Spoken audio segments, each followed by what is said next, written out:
Welcome to this explainer. Okay, so Warren Buffett recently dropped a pretty wild quote, calling the 2026 stock market a church with a casino attached. Today, we're going to set the stage for a deep dive into exactly what he meant. We're going to look at why the casino side of modern finance is acting like this systemic powder keg that's just waiting to blow up, and how the underlying market structures have, well, fundamentally decoupled from actual business realities. Okay, let's dive into this. At his first annual meeting as chairman, Buffett looked at the current state of the market and delivered this incredibly ominous metaphor. Calling it a church with a casino attached wasn't just some passing philosophical critique, It was a highly technical diagnosis. He's warning us that the infrastructure of the market is behaving less like a rational pricing mechanism for businesses and way more like a rigged roulette wheel. We are basically uncovering this massive shift where the core fundamental principles of investing are just being completely overshadowed by a high-stakes gambling operation happening literally right next door. Now, to truly wrap our heads around the sheer jaw-dropping scale of this casino, let's ground ourselves with a real-world number: $38 billion. That's the projected total nationwide spending for Mother's Day. Picture the actual economic footprint of that for a second. We're talking millions upon millions of people traveling, buying jewelry, booking restaurants, picking up flowers across the entire country for a major retail holiday. It takes an entire year of planning and these massive logistical supply chains to generate $38 billion of actual physical commerce. But here is where the cognitive dissonance kicks in. On one side, we have that massive $38 billion spent on moms over an entire year. On the other, $36.8 billion. And get this, that is the average premium transacted in the U.S. options market in a single day. In notional terms, the options market moves $4 trillion per day. We are quite literally gambling more on financial derivatives on a random Tuesday than we give to our families all year long. It's wild. Section 1. The church and the casino. So there's this really fascinating behavioral disconnect happening right now.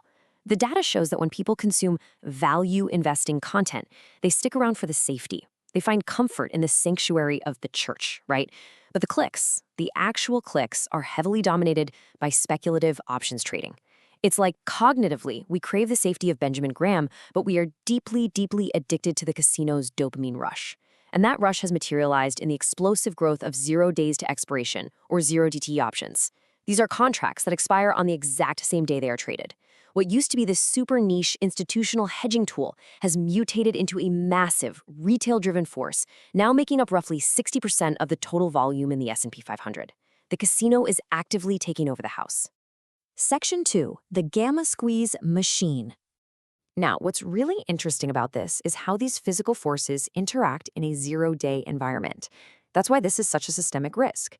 Think of gamma as this explosive rocket fuel that multiplies your gains, or your losses, for every $1 move in a stock. Theta, on the other hand, is the fuel leak. It's the relentless time decay that erodes your option's value.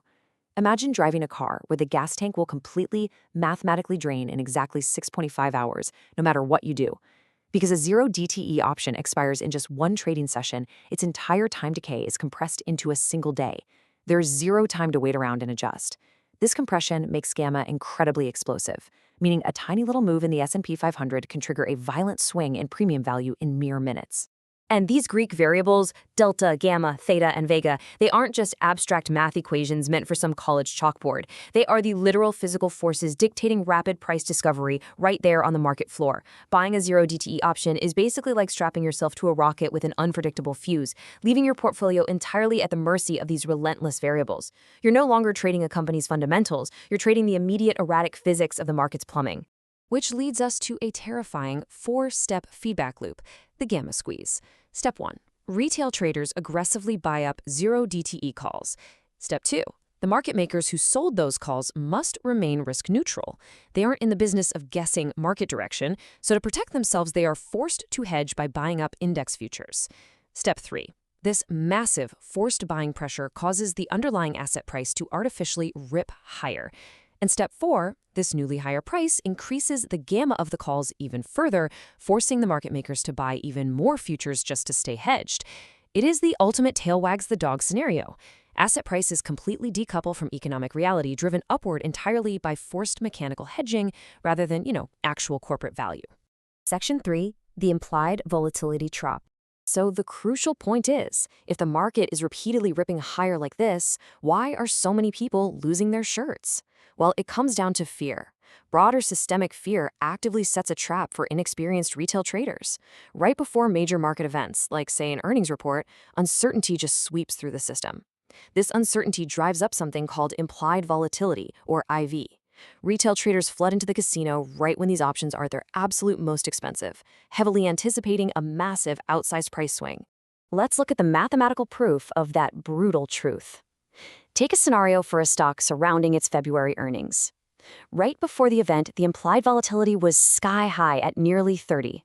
But the exact second the earnings dropped and the news became public, the mystery was gone, the uncertainty vanished, and the IV instantly collapsed to 18.2. That is a 38% IV crush. Even if a trader guessed the direction correctly and the stock moved up 5%, that devastating collapse in the premium's value wipes them out completely. Historically, the options market actually overestimates the magnitude of these moves 69% of the time. The expected fireworks rarely happen, and the balloon just rapidly deflates. Section 4. Mathematical Edge of the House. Because the rules of physics are written by the market makers, we arrive at this jaw-dropping statistic. Nearly 90% of retail option traders lose money. 90%. And they lose because they blindly ignore the variance risk premium. Think of the variance risk premium kind of like the built-in markup on a lottery ticket or that green zero on a roulette wheel. It is the overpricing that option sellers strictly demand as compensation for taking on unknown risks. By treating the market like a slot machine, everyday speculators just walk right into the Ivy Crush buzzsaw week after week, slowly bleeding their capital to the house's embedded edge. And while retail traders are busy guessing whether a stock will go up or down, institutional players and liquidity providers are playing an entirely different game. By monitoring the VIX and tracking volatility fluctuations, these institutions are mechanically shorting one-day variance. To put it simply, they're operating like an insurance company, selling extremely expensive flood policies to panicking homeowners right before a storm hits. Once the storm passes and the damage is minimal, the insurance company keeps all those expensive premiums. They are acting as the casino, and the house mathematically ensures that over time, it always wins. Section 5. Value Investing as Defense. And this brilliantly illustrates our next point. How do we survive a market increasingly dominated by zero DTE speculation? Well, we have to reframe value investing, not as some boring, passive relic of the past, but as our ultimate tactical defense. Look at Berkshire Hathaway's current asset allocation.